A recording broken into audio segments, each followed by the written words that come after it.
Bible గ్రంథం నుంచి మనము కీర్తనలు 55వ అధ్యాయము, కీర్తనల గ్రంథం 55వ అధ్యాయము.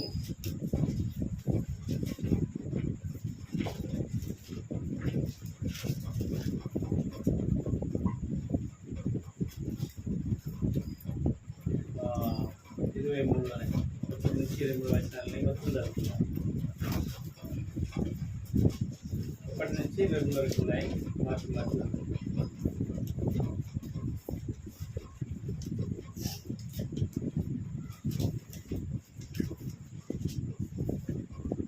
దేవా, చెవియొగ్గి నా ప్రార్థన ఆలకింపుము, నా విన్నపమునకు విముఖుడవై ఉండకుము.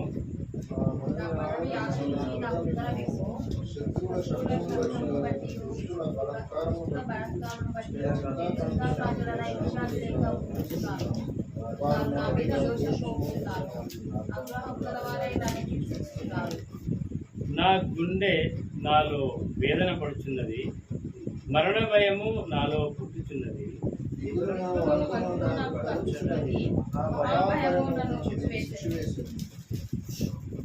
ఆహా, గువ్వ వలె నాకు రెక్కలున్న ఎడల నేను ఎగిరిపోయి నెమ్మదిగా నుండునే.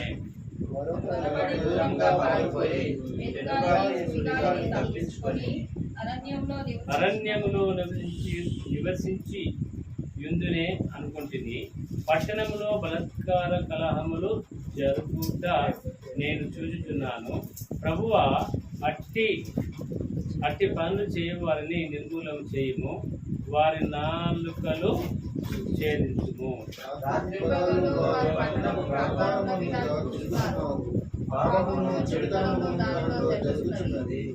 దాని మధ్యను నాశక్రియలు జరుగుతున్నవి, వంచనయు కపటమును దాని అంగడి వీధులలో మానక జరుగుతున్నవి.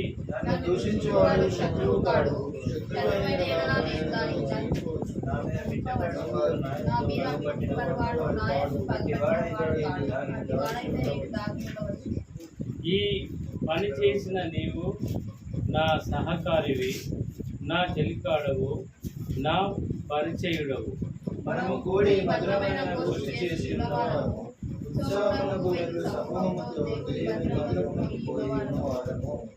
వారికి మరణము అకస్మాత్తుగా వచ్చాను గాని గాక, సజీవులుగానే వారు పాతాళమునకు దిగిపోదురు గాక. చెడుతనము వారి నివాసములలోను వారి అంతరంగమునందును ఉన్నది.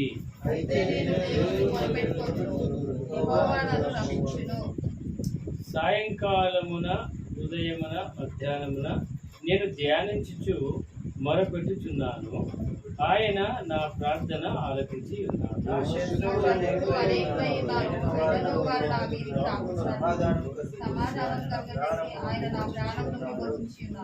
పురాతన కాలము మొదలుకొని ఆసీనుడకు దేవుడు మారు మనసు లేని వారై తనకు భయపడు వారికి ఉత్తరమిచ్చును.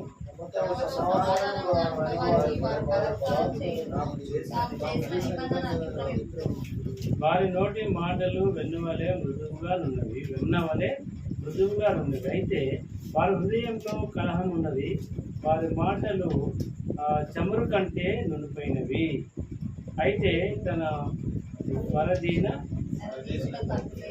వరదీసిన కత్తి.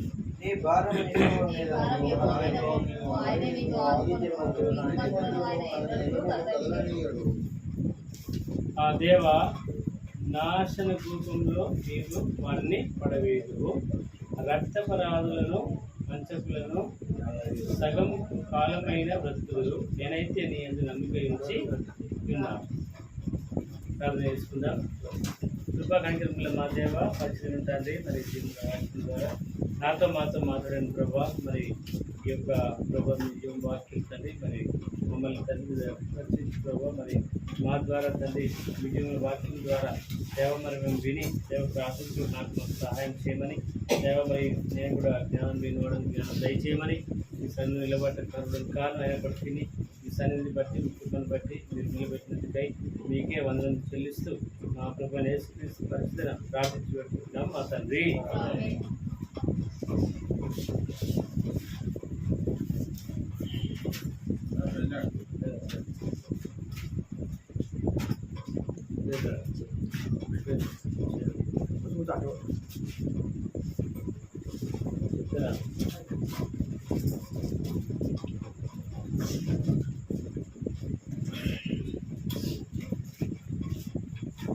ఇక్కడ చూసినట్లయితే మరి దావీదు మహారాజు చేస్తున్నటువంటి ప్రార్థన మనకు చదువుకున్నాం. ఈ ప్రార్థనలో మరి ఆయన ఎందుకంటూ ప్రార్థిస్తూ ఉన్నాడు అంటే మరి తన జీవితంలో జరిగినటువంటి సంఘటనలు ఎన్నో ఉన్నాయి. దావీదు అతను ముందు ఎలాంటి వాడు, తర్వాత ఏ విధంగా ఆయన రాజుగా నియమించబడ్డాడు, దావీదు పరిస్థితి ఏంటి మునుపు, దావీదు యొక్క దావీదు దేని వరకు ఆయన జీవిస్తూ ఉన్నాడు అనేది మనం అనేక సార్లు విన్నాం.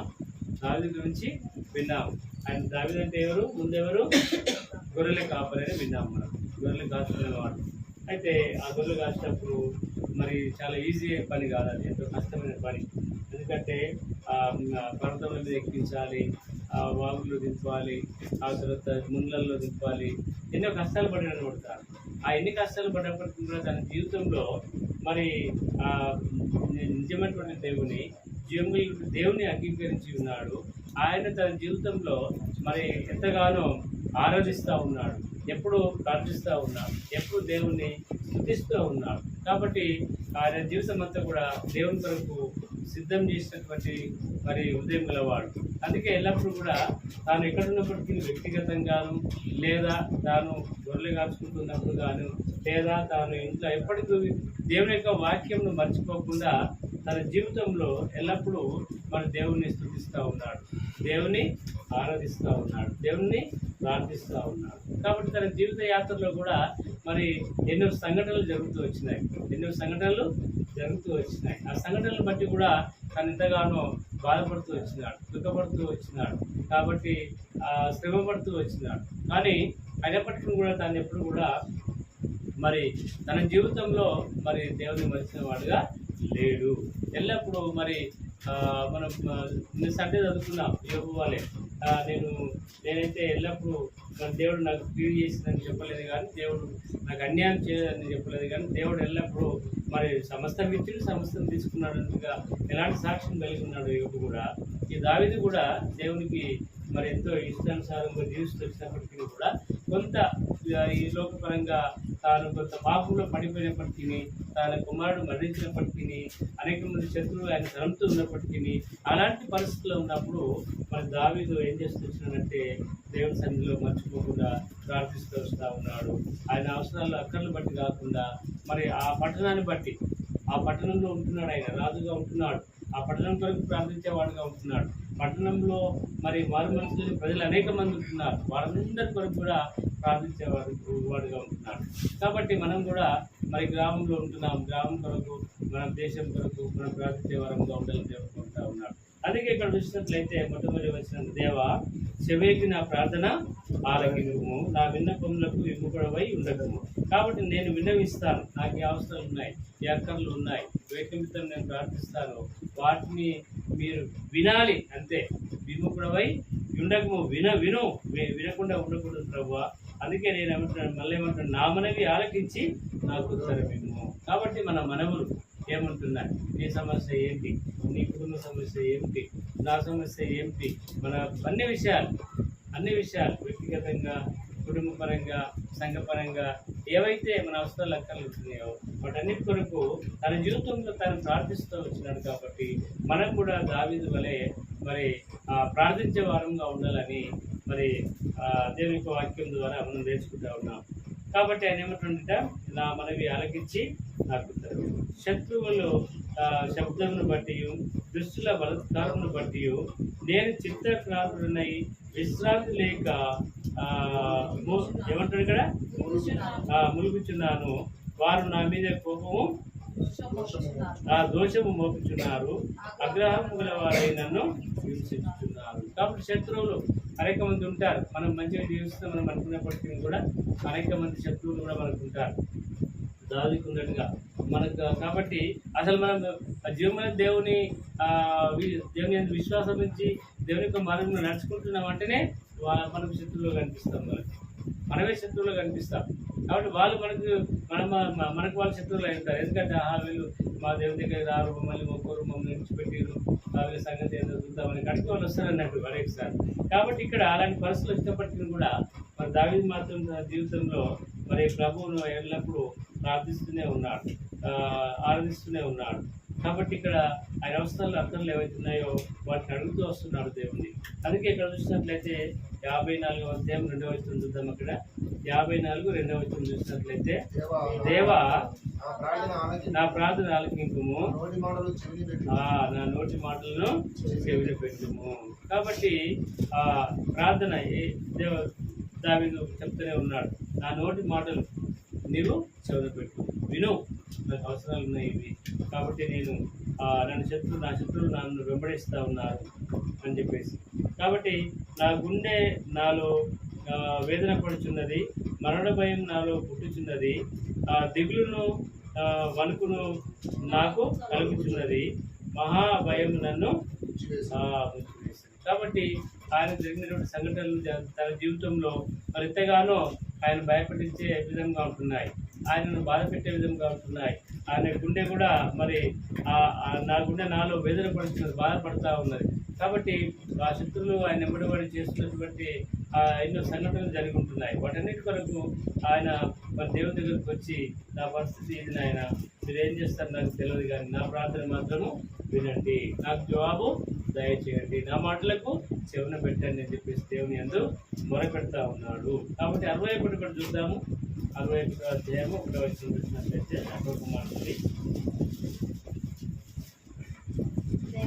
దేవా నా మొర ఆలకింపుము, నా ప్రార్థనకు చెవియొగ్గుము, నా ప్రాణం తలడిల్లగా బోధి గంతముల నుండి నీకు మొరపెట్టుచున్నాను. నేను ఎక్కలేనంత ఎత్తైన కొండపైకి నన్ను ఎక్కించుము. కాబట్టి నువ్వు నాకు ఆశ్రయముగా ఉంటుంది. కాబట్టి దేవుడు మరి ఆశ్రయంగా ఉన్నాడు. దావీదు మనకు కూడా దేవుడు మన జీవితాల్లో ఆశ్రయంగా ఉంటాడు, ఆదరణకర్తగా ఉంటాడు. కాబట్టి దావీదు మరి తనకు జరిగిన సంఘటనలన్నిటి గురించి కూడా ఏ విధంగా అయితే మరి ప్రార్థిస్తున్నాడో మనం కూడా ప్రార్థించాలి. అయితే తన జీవితంలో తాను ఎప్పుడు మర్చిపోకుండా, తన జీవితంలో తాను ఎప్పుడు ఆ దేవుని సన్నిధిలో ఉండడానికి ఆయన ఏం చేసినాడంట, తన యొక్క గదిలో, ఆ యొక్క రాజు ఉండేటువంటి గదిలో ఆయన పూర్వం ఉన్నటువంటి ఆ ఫోటోలు, ఆయన ఇక్కడ ఒక పర్వతం మీద మేఘలు మేపెట్టినటువంటి ఒక ఫోటో, ఆ తర్వాత ఒక వాగులో ఒక సముద్రం దగ్గర గొర్రెలు మేపుతున్నటువంటి ఒక ఫోటో, ఆ తర్వాత తాను ఒకప్పుడు చెట్ల దగ్గర ఉండి మరి చెట్ల తాపు ఇలాంటి వాయిద్యాలను లేకపోతే తనకు దొరికినటువంటి వస్తువుల ద్వారా ఆయన వాయిస్తూ పాడుతున్నటువంటి ఒక పాట. కాబట్టి ఆయన రాజుగా కాకముందు ఆయన పరిస్థితి ఎలా ఉందో అవన్నీ ఫోటోలు కూడా తన గదిలో పెట్టుకున్నాడు అనమాట.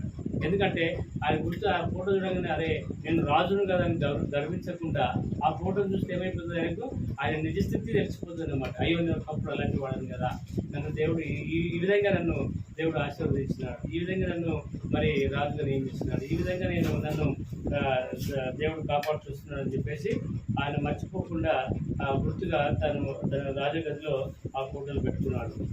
అంతేకాకుండా ఇక్కడ చూసినట్లయితే ఆయన అంటున్నాడు,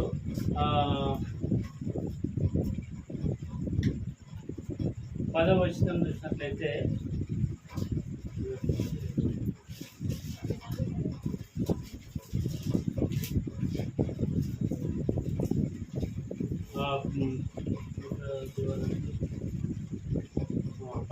చూసినట్లయితే దేవరాత్రము వారు పట్టణము ప్రాకారాల మీద తిరుగుతున్నారు, పాపములకు చరిత్రమును దానిలో జరుగుతున్నవి, దాని మధ్యను నాశక్రియలు జరుగుతున్నవి, వంచనయు కపటమును దాని అంగడి వీధులలో మానవ జరుగుతున్నవి. కాబట్టి నేను దూషించేవారు శత్రువు, కాబట్టి నిజమైన శత్రువులు దూషించేవారు లేరు. కానీ మరి ఆయన జీవితంలో ఆ పట్టణంలో జరుగుతున్న వాటన్నిటి కొరకు మరి ఆయన అంటున్నాడు, పరిస్థితులు ఏ విధంగా ఉన్నాయి పట్టణంలో. కాబట్టి మరి ఆ పట్టణాన్ని ఆయన పరిపాలించాలంటే ఆయనకు మంచి జ్ఞానం కావాలి, మరి ఒక గ్రామాన్ని పరిపాలించడానికి మనకు చేత కాదు. అప్పుడు ఎన్నో రాజ్యాలు, రాజులు. కాబట్టి ఒక రాజ్యాన్ని ఆయన పరిపాలించాలంటే ఆ రాజ్యానికి ఎలాంటి మరి యోగ్యత కలిగి ఉండాలి. మరి ఇప్పుడైతే యోగ్యత కలిగి ఉండాలంటే మంచి చదువుకున్న వారై ఉండాలి, జ్ఞానం గల వారై ఉండాలి, మంచి ఉన్నతమైన వారై ఉండాలి, ధనవంతులు, ఇట్లాంటి వాళ్ళని చూసి ఎన్నుకుంటారు. కానీ ఇతనికి అలాంటివి ఏమీ లేవు. మొత్తానికి ఓన్లీ దేవుని ముందు మాత్రమే ఆయన విశ్వాసం ఇచ్చినాడు, దేవుని కొరకు మాత్రమే ఆయన జీవిస్తూ ఇచ్చినాడు. ఎలాంటి యోగ్యత లేనటువంటి రాజుగా నియమించడానికి వ్యక్తి యోగ్యత లేనటువంటి వాడు, అర్హత లేనటువంటి వాడు. కానీ దేవుని యొక్క చిత్తము, దేవుని యొక్క ఉద్దేశము, దేవుని యొక్క ప్రణాళిక ఆయన ఉన్నది కాబట్టి దేవుడే ఆయనను ఏర్పాటు చేసుకున్నాడు, దేవుడే ఆయనను రాజుగా నియమిస్తూ వచ్చినాడు. కాబట్టి అందుకే ఆయన అంటున్నాడు, ఈ రాజ్యంలో ఎన్నో జరుగుతూ ఉంటాయి. రాజ్యం అన్నప్పుడు గ్రామంలో చిన్న గ్రామం జరుగుతాయి. అలాంటి పరిస్థితులన్నీ కూడా ఎదురొచ్చినప్పటికీ కూడా ఆయన ఏమంటున్నాడంటే ఇవన్నీ జరగకుండా రాజ్యము మరి స్థిరంగా ఉండడానికి, రాజ్యంలో సమాధానం, సంతోషము మరి ప్రజలు కలిగి ఉండడానికి మరి ఏ విధంగా మరి నేను ఈ రాజ్యాన్ని పరిపాలించాలనే ఉద్దేశంతో ఆయన కూడా దేవుని యందు మరి నాకు కావాల్సిన జ్ఞానం దయచేయి, మరి నా రాజ్యము మరి సమాధానం కలిగించడానికి సహాయం చేయి, ఈ రాజ్యాన్ని ఏ విధంగా నేను పరిపాలించాలో నాకు కావాల్సినటువంటి మంచి జ్ఞానంను, శక్తిని, బలంను అనుగ్రహించమని అడుగుతూ ఉన్నాడు. అంతేకాకుండా ఇక్కడ చూసినట్లయితే 17వ వచనం చూసినట్లయితే అక్కడ సాయంకాలమున, ఉదయమున, మధ్యాహ్నమున నేను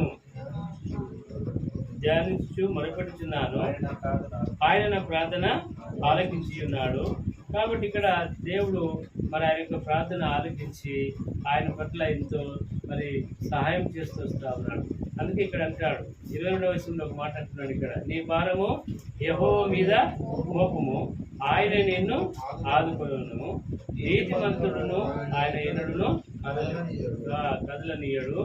దేవా నీతిమంతులు. కాబట్టి మనము ఈ లోకంలో మరి ఎంతో మంది ఉన్నారు, కానీ అందులో దేవుడు మనల్ని ఏర్పాటు చేసుకుని రక్షించుకొని నీతిమంతులుగా మనల్ని ఏర్పాటు చేసుకున్నాడు. కాబట్టి మనము కదలకుండా ఉండాలి అంటే దేవుని ప్రార్థన మనకి ఎంతో అవసరం. కాబట్టి నిత్యము ఆయన మనము ప్రార్థించే కుటుంబ ప్రార్థనలో జ్ఞాపకం చేసుకోవాలి, వ్యక్తిగతంగా ప్రార్థనలో ఉండాలి, సంఘంలో కావాల్సిన ప్రతిదానికి మనము ప్రార్థించే ఉండాలి. కాబట్టి 52వ అధ్యాయం 9వ వచనం చూద్దాం. 52:9 అక్కడనే